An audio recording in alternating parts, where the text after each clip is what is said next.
എല്ലാവർക്കും സുഖമാണെന്ന് വിശ്വസിക്കുന്നു. ഡെയിലി അപ്ഡേറ്റിലേക്ക് എല്ലാ ആളുകൾക്കും സ്വാഗതം. നാളെ മാർച്ച് 10-ാം തീയതിയും തുറന്നുള്ള ദിവസങ്ങളിലും നിങ്ങൾ ശ്രദ്ധിക്കേണ്ട വളരെ പ്രധാനപ്പെട്ട കാര്യങ്ങളാണ് ഈ ഒരു വീഡിയോയിൽ വ്യക്തമാക്കുന്നത്. വീഡിയോയുടെ വിശദാംശങ്ങളിലേക്ക് കടക്കുന്നതിന് മുമ്പ് കൂടുതൽ ആളുകളിലേക്ക് ഇൻഫർമേഷൻ എത്താൻ ഷെയർ ചെയ്യുക, ലൈക്ക് ചെയ്യുക. ഫേസ്ബുക്കിലൂടെ കാണുന്ന ആളുകൾ ഫോളോ ചെയ്യുക. വീഡിയോയുടെ വിശദമായ വിവരങ്ങളിലേക്ക് വരാം. നമ്മൾ ഉദ്ദേശിച്ചതിന് പോലെ 11-ാം തീയതി വിതരണം ഇല്ല. എന്നാൽ വലിയ താമസം ഇല്ലാതെ തന്നെ ആ 2000 രൂപ നമുക്ക് വരികയാണ്. PM കിസാൻ സമ്മാൻ നിധി കാത്തിരിക്കുന്ന 2000 രൂപ കാത്തിരിക്കുന്ന എല്ലാ ആളുകളും അറിഞ്ഞിരിക്കേണ്ട ഏറ്റവും പുതിയ അപ്ഡേഷൻ ആണ് ഈ ഒരു വീഡിയോ നിങ്ങളുമായിട്ട് പങ്കുവെക്കുന്നത്. നമ്മുടെ രാജ്യത്തെ 10 കോടിയോളം കർഷകരുടെ അക്കൗണ്ടുകളിലേക്ക് 2000 രൂപ ഡയറക്റ്റ് ബെനിഫിറ്റ് ട്രാൻസ്ഫർ വഴി DBT വഴി ട്രാൻസ്ഫർ ചെയ്യുന്ന പദ്ധതിയാണ് PM കിസാൻ സമ്മാൻ നിധി. 21 ഗഡുക്കളായി 2000 രൂപ വീതം ഇതിനകം കർഷകരുടെ അക്കൗണ്ടുകളിലേക്ക് പ്രധാനമന്ത്രി സ്വിച്ച് ഓൺ കർമ്മത്തിലൂടെ പതിവ് പോലെ ഒരു സമ്മേളനത്തിൽ വെച്ചുള്ള സ്വിച്ച് ഓൺ കർമ്മത്തിലൂടെ നിർവഹിച്ചു കഴിഞ്ഞു. ഡിസംബർ, ജനുവരി, ഫെബ്രുവരി, മാർച്ച് മാസത്തെ 22ാമത്തെ ഗഡുവിന്റെ വിതരണത്തിനാണ് നമ്മൾ കാത്തിരിക്കുന്നത്.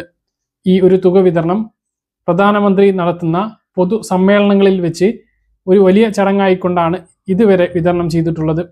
അതുപോലെ തന്നെ ഈ ഒരു മാർച്ച് മാസത്തിൽ ഇനിയുള്ള ദിവസങ്ങളിൽ ആ ഒരു തുക വിതരണം ചെയ്യേണ്ടതുണ്ട്. 22ാം ഗഡുവിന്റെ തീയതി അവസാനിക്കുന്നത് മാർച്ച് 31-നാണ്. അതിനു മുമ്പ് തുക വിതരണം നടക്കും എന്നുള്ളതാണ്. ഇത്തരം ഒരു പൊതുപരിപാടി കേരളത്തിൽ 11-ാം തീയതി നടക്കുകയാണ്. പക്ഷേ ഈ 11-ാം തീയതി നടക്കുന്ന പൊതുപരിപാടിയിൽ വെച്ച് PM കിസാൻ സമ്മാൻ നിധി തുക വിതരണം ഉണ്ടാകുകയില്ല എന്നുള്ളതാണ് ഇപ്പോൾ നമുക്ക് ലഭിക്കുന്ന വിവരങ്ങൾ. PM കിസാൻ സമ്മാൻ നിധി തുക വിതരണം മറ്റൊരു പൊതുപരിപാടിയിലായിരിക്കും ഉണ്ടാകുക. നമ്മുടെ സംസ്ഥാനത്ത് പ്രധാനമന്ത്രി ഉദ്ഘാടനം നിർവഹിക്കുന്നത് റെയിൽവേയുമായി ബന്ധപ്പെട്ട വിവിധ പദ്ധതികളാണ്. 11-ാം തീയതി പിന്നെ BJPയുടെ ദേശീയ പരിപാടികൾ, പിന്നെ BJPയുടെ പൊതുപരിപാടികളിലാണ് പിന്നെ പ്രധാനമന്ത്രി പങ്കെടുക്കുന്നത്. തെരഞ്ഞെടുപ്പുമായി ബന്ധപ്പെട്ട പ്രഖ്യാപനങ്ങളൊക്കെയാണ് ഉണ്ടാകുക. കഴിഞ്ഞ ദിവസം കോൺഗ്രസിന്റെ ജാഥ സമാപനത്തിൽ പ്രതിപക്ഷ നേതാവ് ഒരുപാട് പ്രഖ്യാപനങ്ങൾ നടത്തിയിരുന്നു. അത്തരത്തിലുള്ള പ്രഖ്യാപനങ്ങൾ പ്രധാനമന്ത്രിയുടെ ഭാഗത്തുനിന്നും ഉണ്ടാകും. ഇങ്ങനെയുള്ള കാര്യങ്ങളാണ് കേരളത്തിൽ വെച്ച് നടക്കുന്നത്. അപ്പോൾ PM കിസാൻ സമ്മാൻ നിധി ഇനി എന്നുണ്ടാകും എന്നുള്ളതാണ് ഏറ്റവും പ്രധാനപ്പെട്ട കാര്യം. അപ്പോൾ 13-ാം തീയതി ഒരു പൊതുചടങ്ങുണ്ട്. അന്ന് വിതരണം ഉണ്ടാകാനുള്ള സാധ്യതയുണ്ട്. പക്ഷേ PM ഇവന്റ് വെബ്സൈറ്റിൽ ഇതുവരെ അറിയിപ്പ് എത്തിയിട്ടില്ല. ഒരാഴ്ചക്കുള്ളിൽ ഈ ഒരു അറിയിപ്പ് വരേണ്ടതാണ്. അപ്പോൾ 13-ാം തീയതിയും അടുത്ത ദിവസം ആയതുകൊണ്ട് തന്നെ ആ ദിവസത്തിലും വിതരണം ഉണ്ടായേക്കാനുള്ള സാധ്യതയില്ല. ഈ മാസം അവസാനത്തിലായിരിക്കും ഇങ്ങനെയാണ് എങ്കിൽ വിതരണം ഉണ്ടാകുക എന്നുള്ളതാണ്. 2000 രൂപ രാജ്യത്തെ കർഷകരുടെ അക്കൗണ്ടുകളിലേക്ക് ക്രെഡിറ്റ് ആകും. കഴിഞ്ഞ തവണ ലഭിച്ചിട്ടുള്ള ആളുകൾക്ക് ഈ ഒരു തുക ലഭിക്കുന്നതാണ്.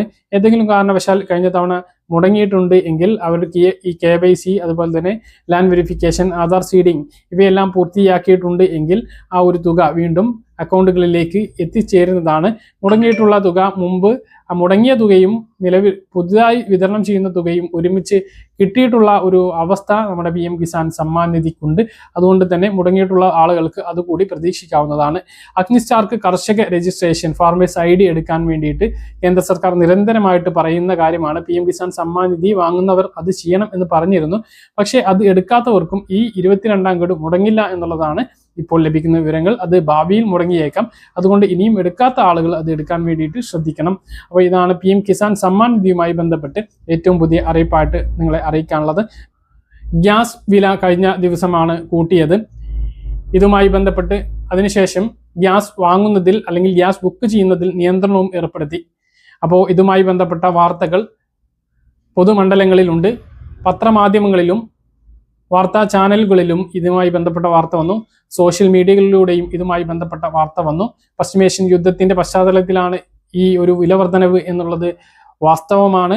എന്നാൽ ഉപഭോക്താക്കൾ, ഒരുപാട് ആളുകൾ ഏജൻസികളിലെത്തി റീഫില്ല് ചെയ്യുന്നത് കൂടിയതോടുകൂടി ചില ഗ്യാസ് ഏജൻസികൾ ഉപഭോക്താക്കൾക്ക് മെസ്സേജ് അയച്ചു തുടങ്ങിയിട്ടുണ്ട്. നിങ്ങൾ നമ്മുടെ വിലപ്പെട്ട കസ്റ്റമറാണ്, സോഷ്യൽ മീഡിയയിലൂടെ വരുന്ന അത്ര ക്ഷാമം ഗ്യാസിനില്ല, ആരും ഈ തെറ്റായ വാർത്തയിൽ പരിഭ്രാന്തരാകരുത് എന്ന രീതിയിലുള്ള മെസ്സേജുകൾ വരുന്നുണ്ട്. പക്ഷേ കാര്യം അങ്ങനെയല്ല.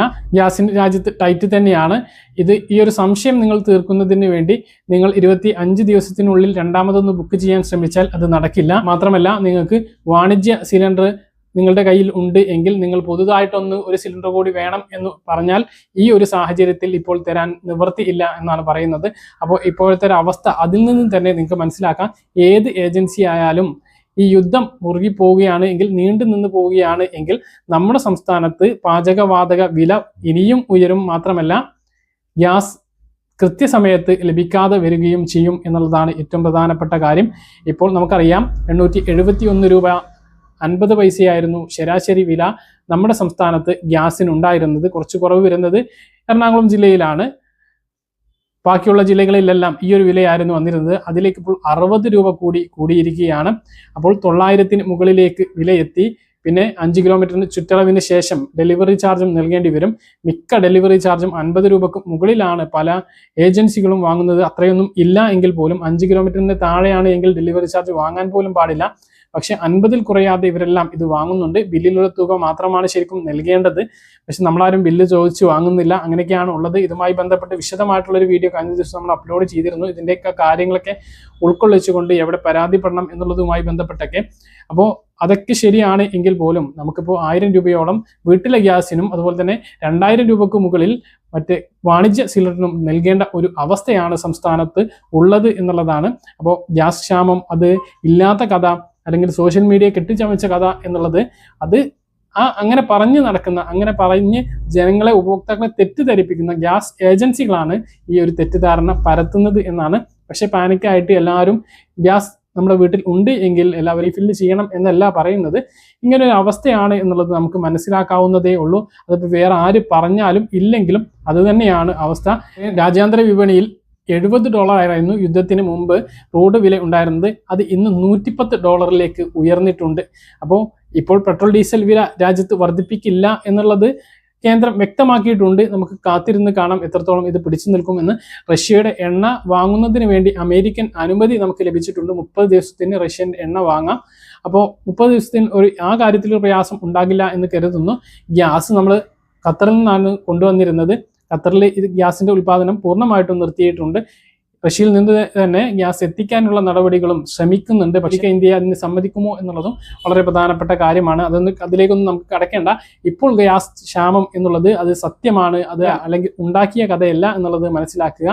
അതുപോലെ തന്നെ ഉജ്ജൽ യോജന പദ്ധതി പ്രകാരം സബ്സിഡി ലഭിക്കുന്ന ഉപഭോക്താക്കൾ KYC ചെയ്തിട്ടില്ല എങ്കിൽ അത് നിർബന്ധമായിട്ട് മാർച്ച് 31-ന് മുമ്പ് ചെയ്യണം. ഇല്ലെങ്കിൽ എന്നേക്കുമായിട്ട് ഉജ്ജൽ യോജന പദ്ധതിയിൽ നിന്ന് പുറത്താകും. പിന്നെ ആ ഒരു സബ്സിഡി ലഭിക്കില്ല. സബ്സിഡി ഉള്ള ആളുകൾക്ക് ഏകദേശം 600 രൂപ മാത്രമാണ് ഗ്യാസിന് വരുന്നത്. പൂർണ്ണമായിട്ടുള്ള തുക കൊടുത്തതിന് ശേഷം അവരുടെ അക്കൗണ്ടിലേക്ക് 300 രൂപ സബ്സിഡി ക്രെഡിറ്റ് ആവുകയാണ് ചെയ്യുന്നത്.